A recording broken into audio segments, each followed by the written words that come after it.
Connie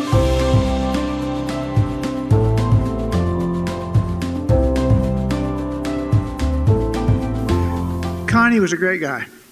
He's just a good guy. A small guy, big heart, kind of snuck up on you with stories, you know. He just told quiet ones. He was just a good guy. So it was a pleasure.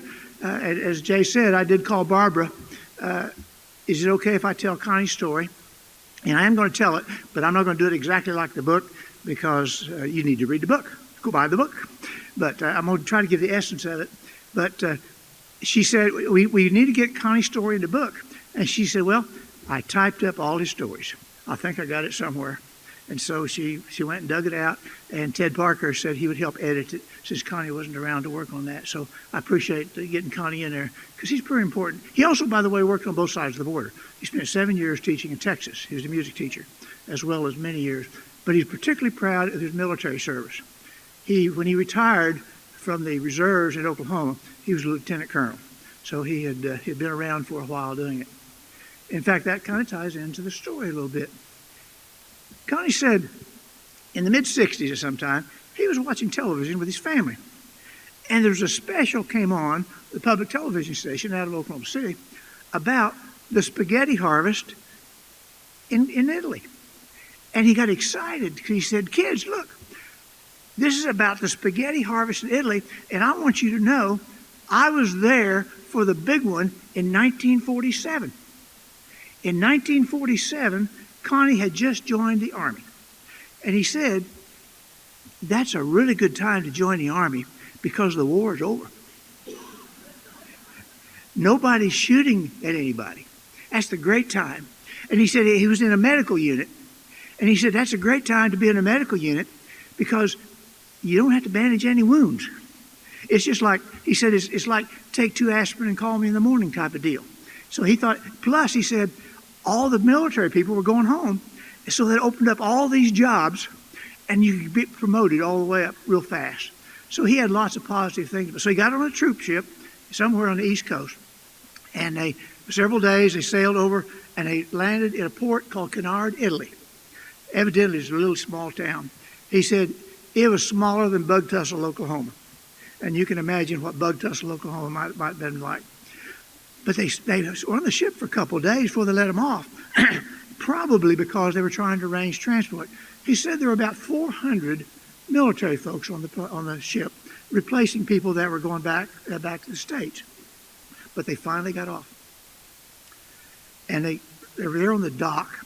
And he said there was a sergeant there with a big old clipboard, and he was assigning people. Said, this group over here, you know, okay, you're going to get on that transport over there. The transport would come in, they'd get them and haul them off to wherever they're going, where their workstation is.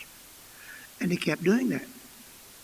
And the crowd, all the military, the 400 people, got smaller and smaller and smaller, fewer and fewer, until finally everybody was gone except him. He was the only one there. And he was kind of worried about that. And he went to talk to the sergeant with the clipboard, and they said, well, don't worry about it, Fisher. You're going to be okay. About that time, a guy came up with a Jeep and a trailer, went over to the sergeant, and he said, I saw the sergeant look at me and point at me, and the guy looked at me and shook his head. No. Yeah, that's them. So he went over, get in the Jeep. Connie said he threw his stuff in the back of the Jeep. And he said the guy looked really, well, disappointed. And he said, what's wrong?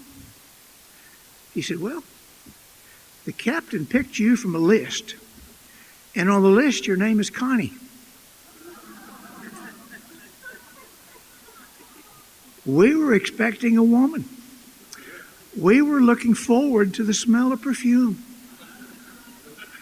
And Connie said, well, I've got some allspice back in my duffel bag. Didn't seem to satisfy him, but they loaded up their stuff and they went back. They're going to take Connie to his duty station. And on the way, they pass a large building that had fence around it and guards.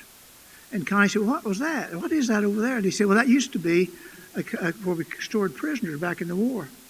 But the war's over now, of course. And Why has it got guards now? What's going on now? And he said, we don't know. It's a secret. Okay. So they go on down the road, and they go up a hill, and in front of them, Connie said, off to the side was a valley, a big valley. He said it looked like it had covered with snow. And Connie said, what's that? And he said, well, those are the spaghetti trees. It's spaghetti harvest. And they're harvesting. You're watching the full harvest right now, and it's the first one we've had a really big harvest since the war's over. We're trying to recover the economy, and they're harvesting spaghetti. And Connie said, down in the valley there, where you can see it, they had trucks and trailers, and they had in the back of trailers, they had these big spools, and they had these guys working, and the spaghetti would be coming down from the trees, and they'd take a piece of the spaghetti, they'd hook it to a spool, and they'd wind it up, and they'd wind up a big old spool of spaghetti, and then they'd take it off to process it, where they'd cut it up and package it and sell it. He said it was wonderful to watch. He said, I always wondered where spaghetti came from. He said, as a kid, I loved spaghetti. And I knew it came from somewhere a long ways away. I thought it came from Minnesota.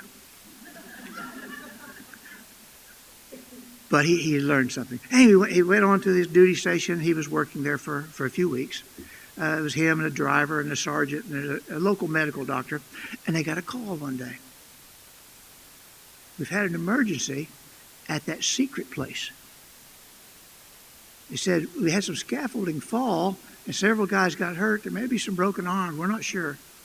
And so Connie grabbed his bag, and he had some splints, and he threw it in the Jeep, and Chance, his driver, took him there, and they let Connie in to work on the people. They wouldn't let the driver in. They said, you do not have security clearance for this building. But they let Connie in to go in. He said, you go in the building. And he saw where the scaffolding collapsed. He saw guys laying on the ground. It looked like they were obviously hurt. He said, they're working. And I got looking around. He said, this building was huge. It had a tall ceiling. It was huge, huge. And there were more trees. It turns out that they had secretly developed a special spaghetti tree that would do angel hair spaghetti. And it was not yet on the market. It was a secret. It was going to be released at the festival that was coming. Now, the angel hair spaghetti not only was a little thin stuff, but it was enriched. They had put iron in it. And they said if a little funny thing happened with it, he said the way that now they harvest it, he said they found that when the spaghetti would come down from the trees with iron in it, all the iron would drip down to the bottom of the spaghetti. And so they found out, well, he said, if you look up on the top above the trees, you see those big old round things that look like shower heads with little holes in it? He said, above that, there's magnets.